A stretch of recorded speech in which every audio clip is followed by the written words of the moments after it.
Welcome to part 3 of the Chocolate War. In this section, we'll be reading chapters 5 and 6.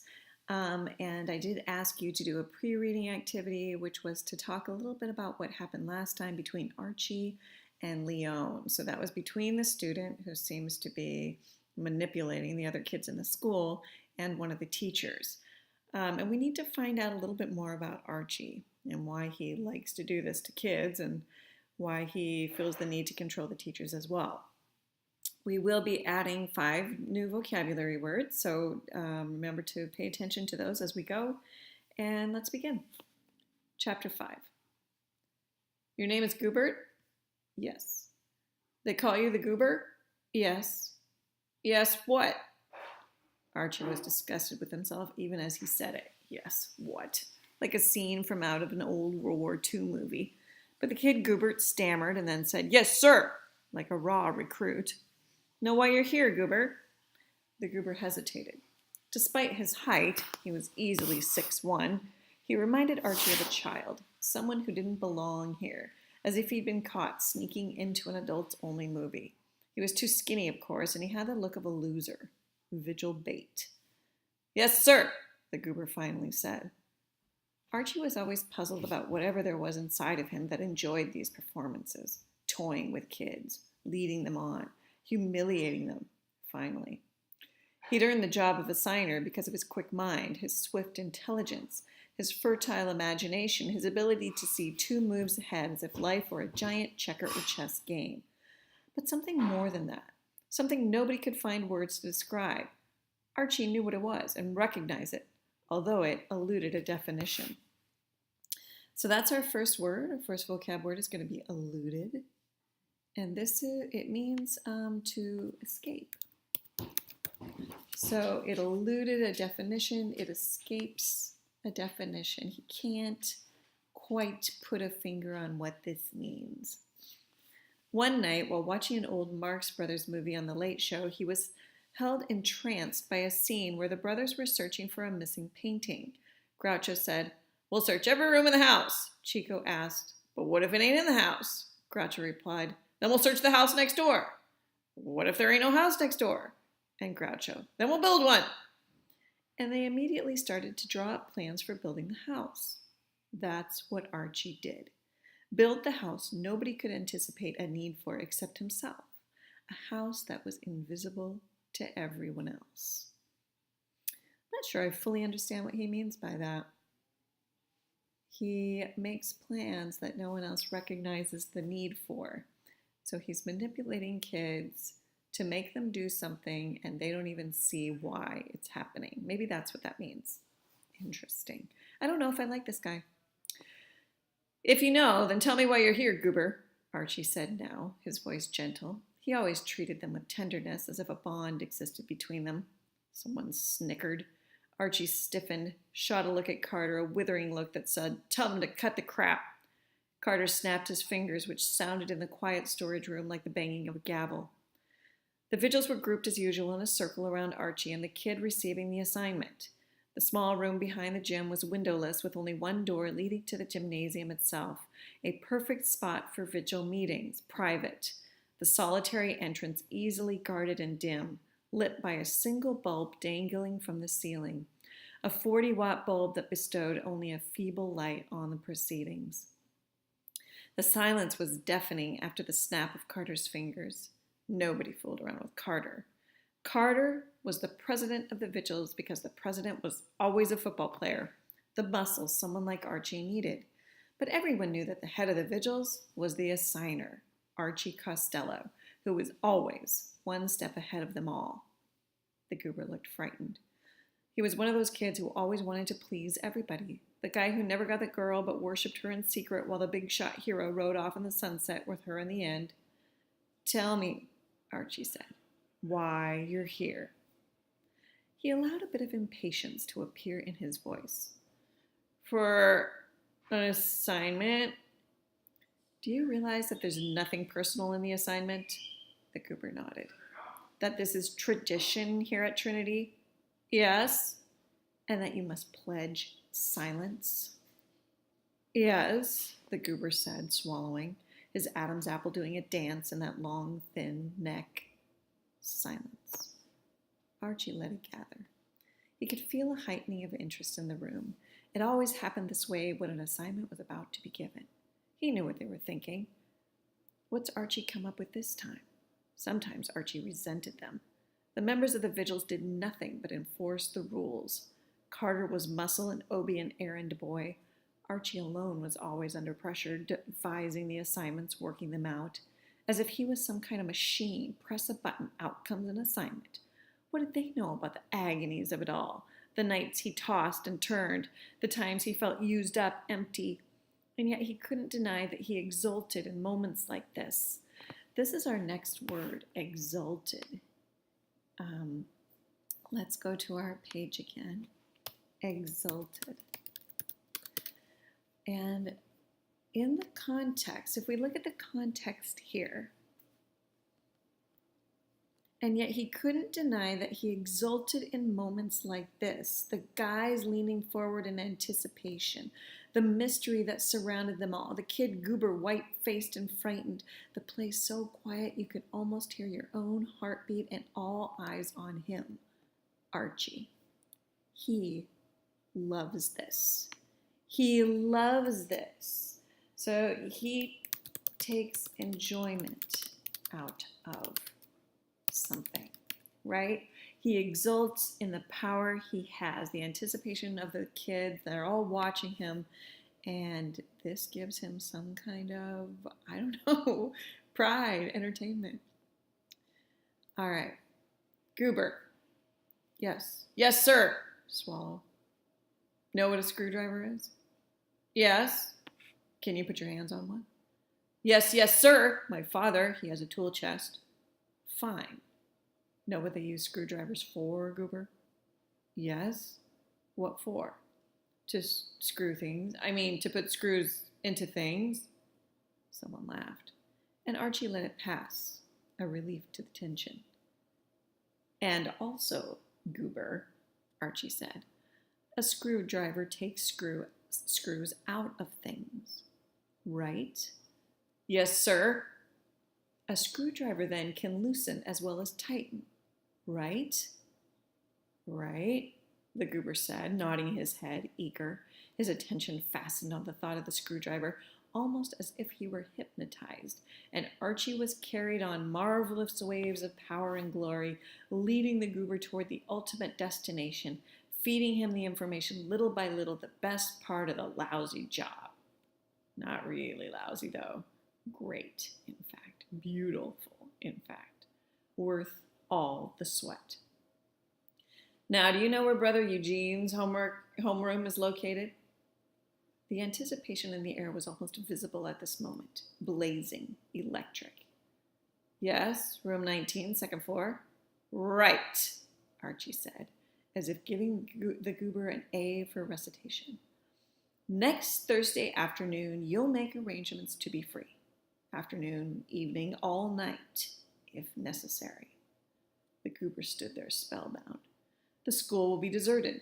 The brothers, most of them, the ones who count, will be off to a conference at provincial headquarters in Maine. The janitor is taking a day off. There'll be no one in the building after 3 in the afternoon. No one but you, Goober. You and your screwdriver.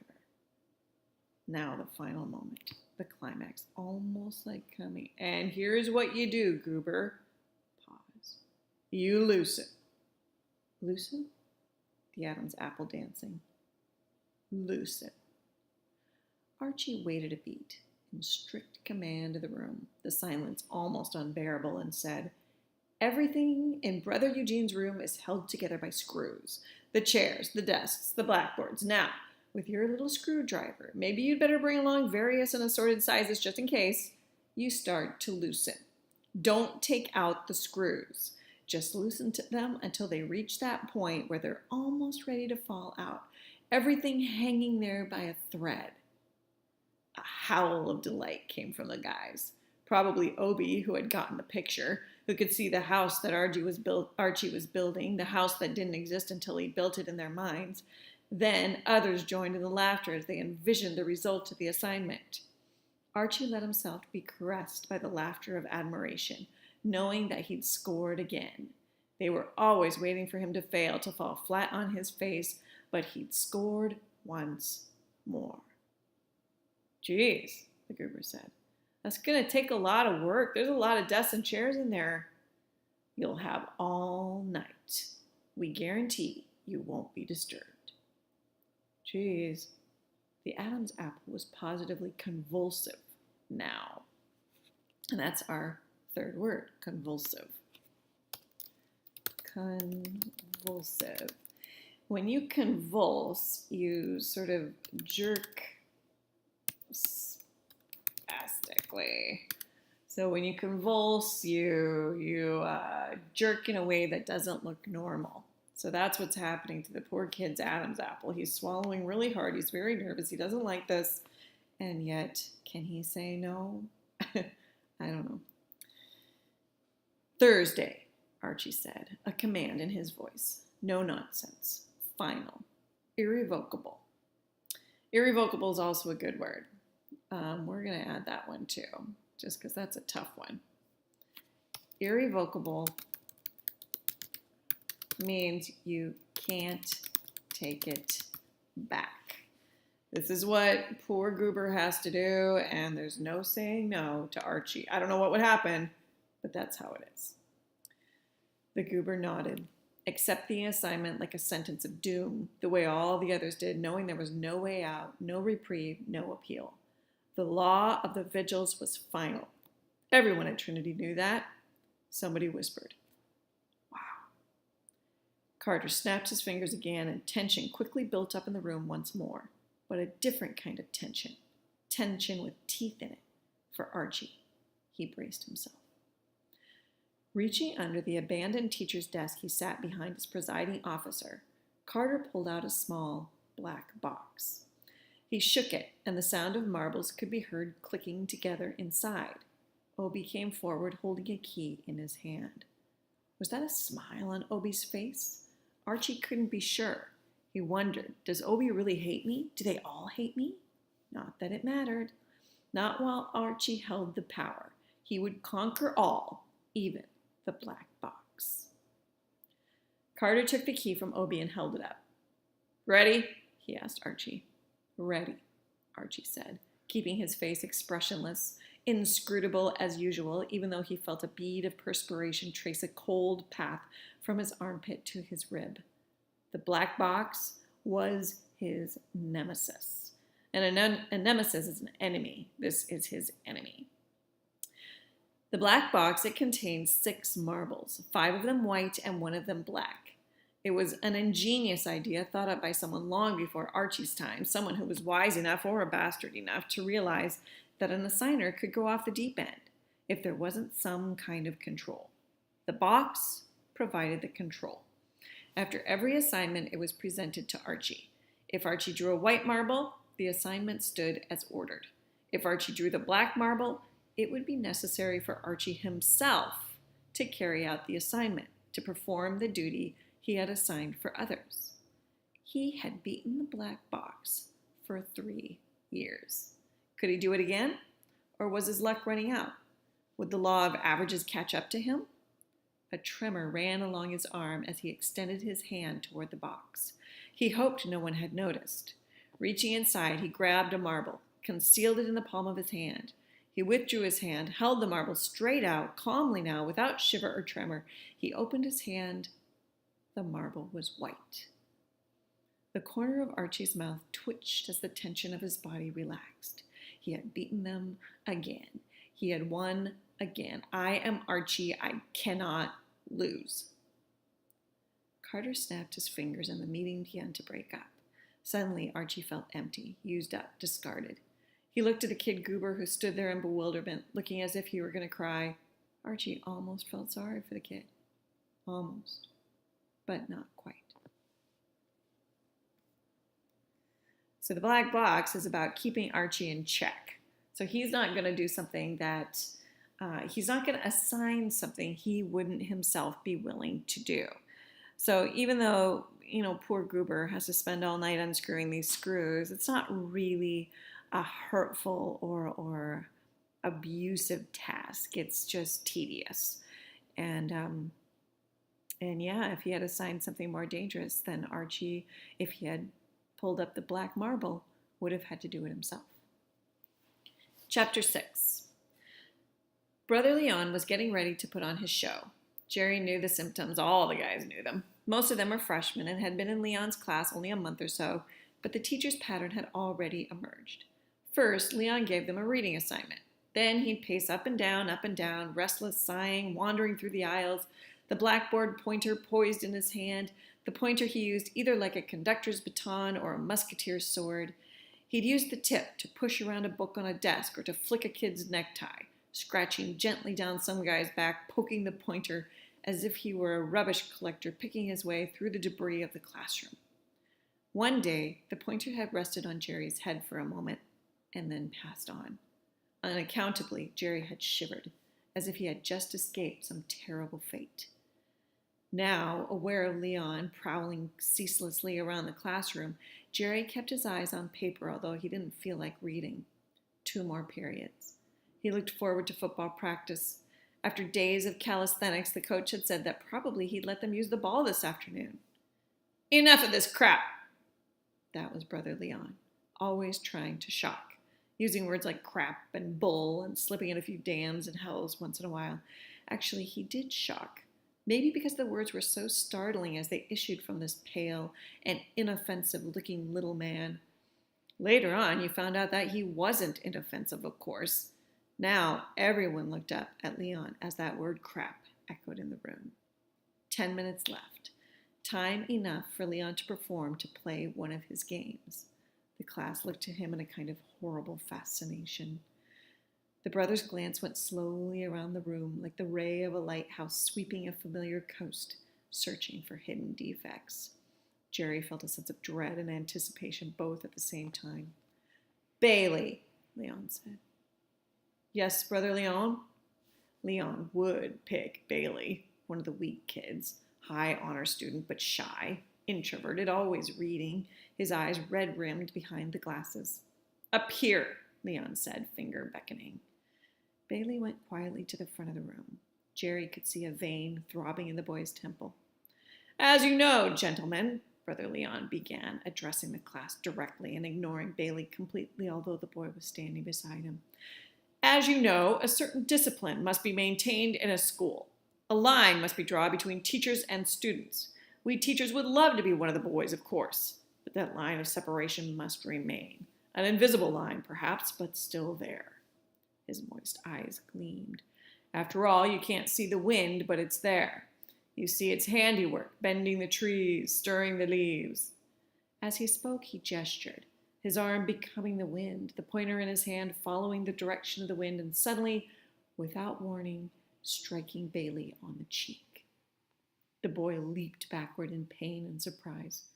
Bailey, I'm sorry, Leon said, but his voice lacked apology.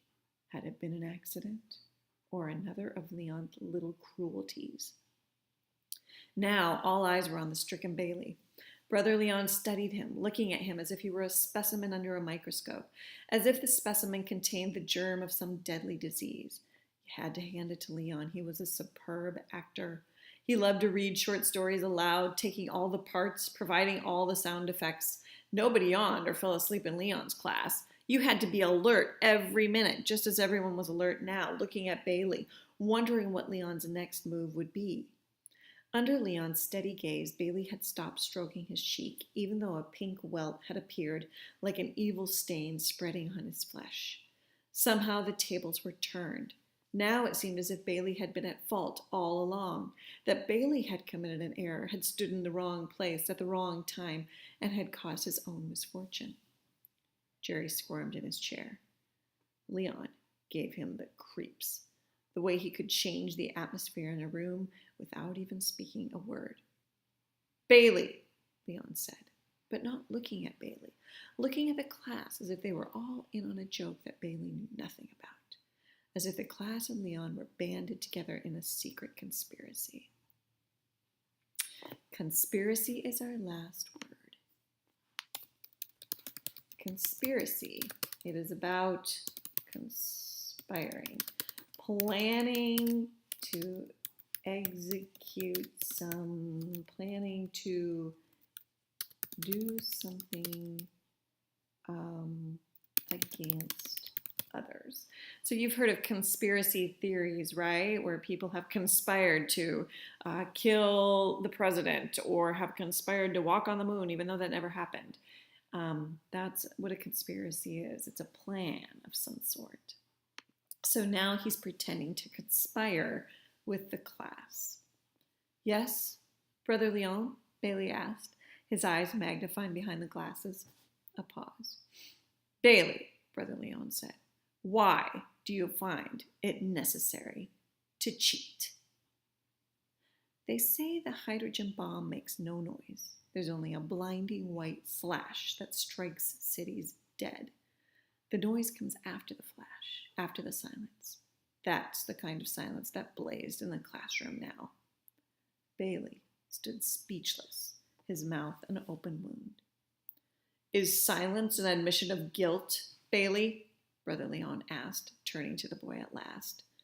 Bailey shook his head frantically. Jerry felt his own head shaking, joining Bailey in silent denial. Ah, Bailey, Leon sighed, his voice fluttering with sadness. What are we going to do with you? Turning toward the class again, buddies with them, him and the class against the cheat. I don't cheat, Brother Leon, Bailey said, his voice a kind of squeak. But look at the evidence, Bailey. Your marks, all A's, no less. Every test, every paper, every homework assignment. Only a genius is capable of that sort of performance. Do you claim to be a genius, Bailey? Toying with him. I'll admit you look like one. Those glasses, that pointed chin, that wild hair. Leon leaned toward the class, tossing his own chin, awaiting the approval of laughter, everything in his manner suggesting the response of laughter from the class, and it came. They laughed. Hey, what's going on here? Jerry wondered, even as he laughed with them, because Bailey did somehow look like genius, or at least a caricature of the mad scientists in old movies. Bailey, Brother Leon said, turning his full attention to the boy again as the laughter subsided. Yes, Bailey replied miserably. You haven't answered my question. He walked deliberately to the window and was suddenly absorbed in the street outside, the September leaves turning brown and crisp. Bailey stood alone at the front of the class as if he was facing a firing squad. Jerry felt his cheeks getting warm, throbbing with the warmth. Well, Bailey? From Leon at the window, still intent on the world outside. I don't cheat, Brother Leon, Bailey said, a surge of strength in his voice like he was taking a last stand. Then how do you account for all those A's? I don't know. Brother Leon whirled around. Are you perfect, Bailey? All those A's, that implies perfection. Is that the answer, Bailey? For the first time, Bailey looked at the class itself in mute appeal, like something wounded, lost, abandoned. Only God is perfect, Bailey. Jerry's neck began to hurt, and his lungs burned. He realized he'd been holding his breath. He gulped air carefully, not wanting to move a muscle. He wished he was invisible. He wished he wasn't here in the classroom. He wanted to be out on the football field, fading back, looking for a receiver. Do you compare yourself with God, Bailey?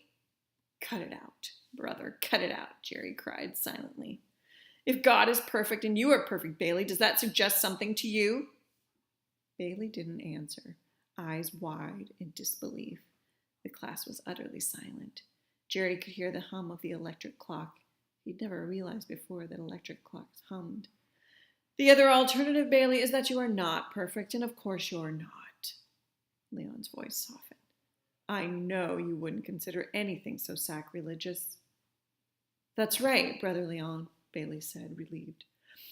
Which leaves us with only one conclusion, Leon said, his voice bright and triumphant, as if he had made an important discovery. You cheat! In that moment, Jerry hated Brother Leon. He could taste the hate in his stomach. It was acid, foul burning. You're a cheat, Bailey, and a liar. The words like whips. You rat, Jerry thought. You bastard. A voice boomed from the rear of the classroom. I'll let the kid alone. Leon whipped around. Who said that? His moist eyes glistened. The bell rang, ending the period. Feet scuffled as the boys pushed back their chairs, preparing to leave to get out of that terrible place. Wait a minute, Brother Leon said, softly, but heard by everybody. Nobody moves. The students settled in their chairs again. Brother Leon regarded them pityingly, shaking his head, a sad and dismal smile on his lips. You poor fools, he said. You idiots. Do you know who's the best one here, the bravest of all? He placed his hand on Bailey's shoulder. Gregory Bailey, that's who. He denied cheating. He stood up to my accusations and stood his ground. But you gentlemen, you sat there and enjoyed yourselves. And those of you who didn't enjoy yourselves allowed it to happen, allowed me to proceed. You turned this classroom into Nazi Germany for a few moments. Yes, someone finally protested. Ah, let the kid alone, mimicking the deep voice perfectly. A feeble protest, too little and too late.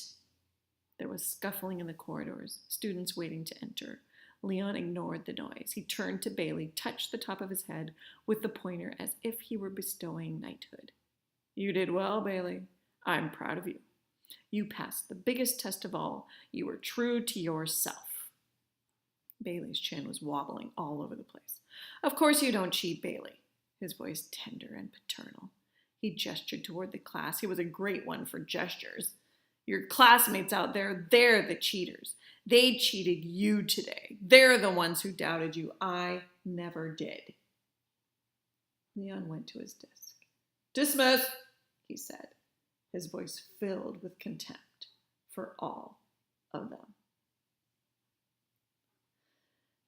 So, Leon's a bad guy too. I know we saw a scene where Archie and Leon were kind of going head to head, and we weren't sure, if Archie was going to get the better of Leon. And now we see Leon in his true colors. I don't like this guy either. He is messing with these kids, and I don't really get why. Okay, so I will have 3 questions that I want you to answer, and I'll post them after this video, so please look for them there. And you will turn those in for your